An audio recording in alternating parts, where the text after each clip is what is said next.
Assalamualaikum warahmatullahi wabarakatuh. Kami dari kelompok 6 yang beranggotakan Sita Angelita, Dina Amalia, dan Sebrini Rizkita.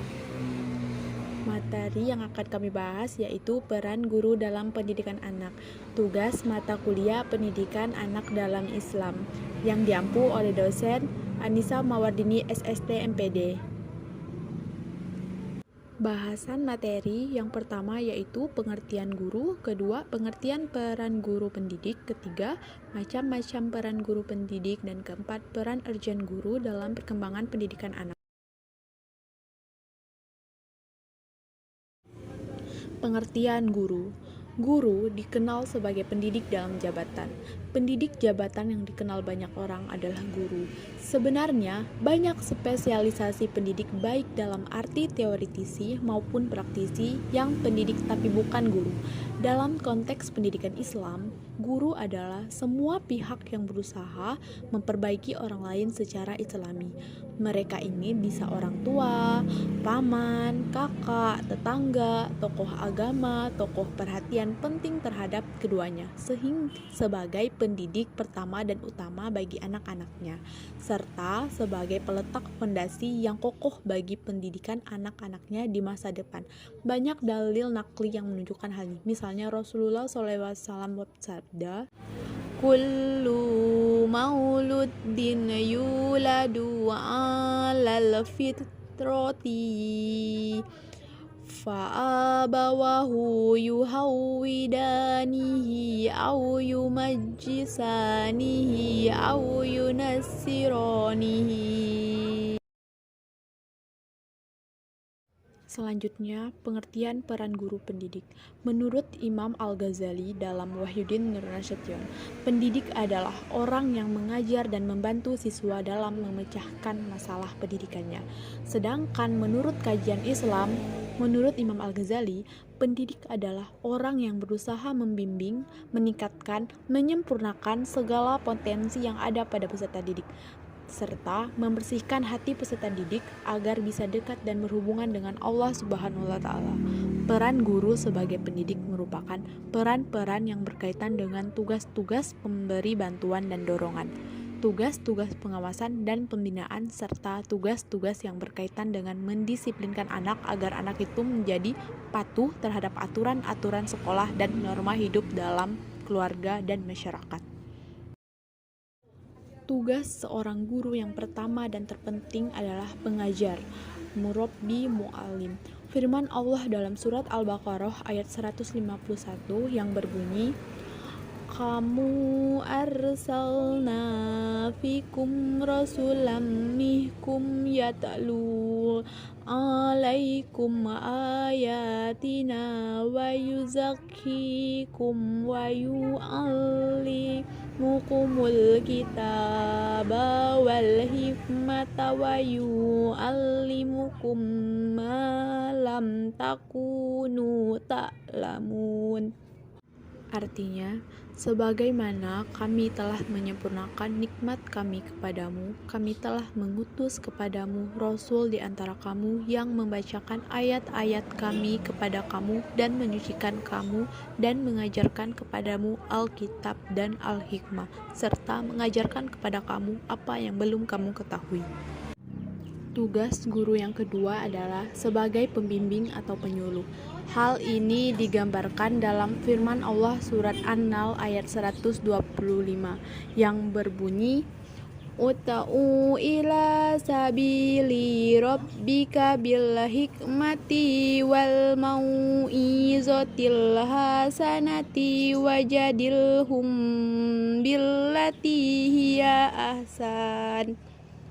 Inna rabbaka huwa a'lamu bima dolla an sabilihi wa huwa a'lamu bil muhtadin. Artinya, serulah manusia kepada jalan Tuhanmu dengan hikmah dan pelajaran yang baik, dan bantahlah mereka dengan cara yang baik. Sesungguhnya Tuhanmu dialah yang lebih mengetahui tentang siapa yang tersesat dari jalannya, dan dialah yang lebih mengetahui orang-orang yang mendapat petunjuk. Macam-macam peran guru pendidik. Yang pertama yaitu ada mengajar dan membimbing. Mengajar atau pengajar artinya membantu pengembangan intelektual, afeksi, dan psikomotor melalui penyampaian pengetahuan, pemecahan masalah, latihan-latihan afektif, dan keterampilan. Guru juga diibaratkan sebagai pembimbing perjalanan yang berdasarkan pengetahuan dan pengalamannya bertanggung jawab atas kelancaran perjalanan itu. Yang selanjutnya ada pelatih dan penasehat. Guru adalah seorang penasehat juga bagi peserta didik. Meskipun mereka tidak memiliki latihan khusus sebagai penasehat dan dalam beberapa hal tidak dapat berharap untuk menasehati orang. Yang selanjutnya ada pembaharu atau inovator. Menerjemahkan kebijakan dan pengalaman yang berharga ke dalam istilah atau bahasa modern yang akan diterima oleh peserta didik, sebagai jembatan antara generasi tua dan generasi muda, yang juga penerjemah pengalaman, dan guru harus menjadi pribadi yang terdidik. Yang selanjutnya, guru juga menjadi pribadi, model, dan tauladan. Beberapa hal yang harus diperhatikan oleh guru yaitu sikap dasar bicara dan gaya bicara, kebiasaan bekerja, sikap melalui pengalaman dan kesalahan, pakaian, hubungan kemanusiaan, proses berpikir, selera keputusan, kesehatan, gaya hidup secara umum. Perilaku guru juga sangat mempengaruhi peserta didik, tetapi peserta didik harus berani mengembangkan gaya hidup pribadinya sendiri. Yang selanjutnya ada motivator dan pendorong kreativitas. Guru dituntut kreatif membangkitkan motivasi belajar peserta didik, karena pada hakikatnya aktivitas belajar adalah aktivitas yang berhubungan dengan keadaan mental seseorang. Selanjutnya pekerja rutin dan aktor.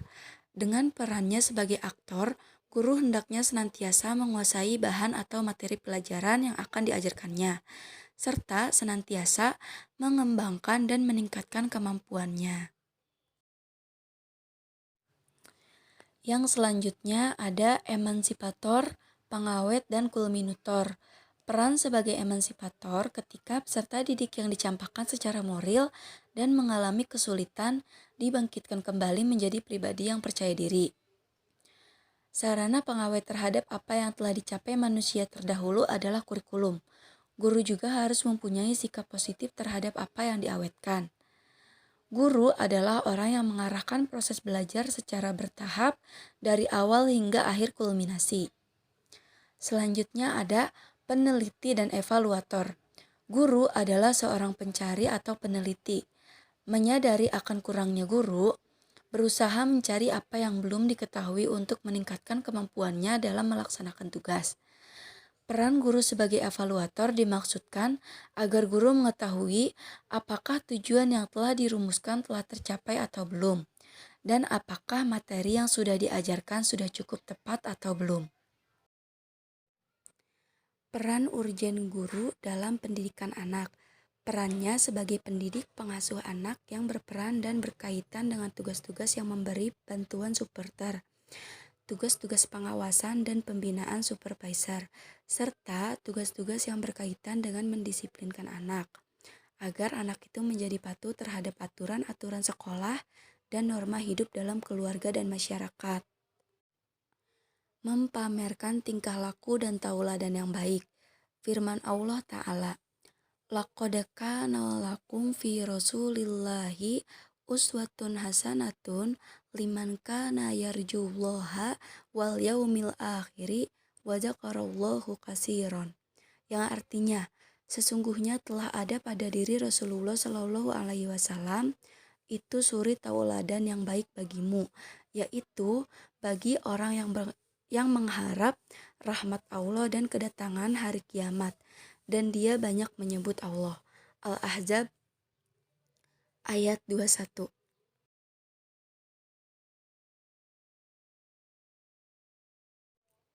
Kesimpulannya yaitu guru adalah tenaga pendidik yang memberikan sejumlah ilmu pengetahuan kepada anak didik di sekolah.